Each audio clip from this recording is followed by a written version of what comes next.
এখানে একটা কোশ্চেন দিয়েছে, দেখো 215কে কোন ক্ষুদ্রতম পূর্ণ সংখ্যা দিয়ে গুণ করলে গুণফল 516 এর একটি গুণিতক হবে।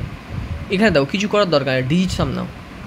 5 একে 6, 6 দিয়ে 8, অর্থাৎ এর হচ্ছে ডিজিট সাম 8। 6 5 11, একে 12, 12 মানে কত? ডিজিট সাম 3। তা 3 8 24, অর্থাৎ মাল্টিপ্লাই করতে করতে 3 করতে হবে। এখানেও দেখা আছে 3, এখানেও আছে একটা 3, কিন্তু দেখো এইখানে 3টা কী হচ্ছে 3 5 15, এখানে 3 6 18, অর্থাৎ শেষ ডিজিট মিলবে না। কারণ এখানে দেখো এর মাল্টিপ্লাই মানে 5 6 30, অর্থাৎ লাস্ট ডিজিট কত আসবে? 0 আসবে। তাহলে এখানে দেখো এর ডিজিট সাম নাও, 1 and 2 কত হয়? 3।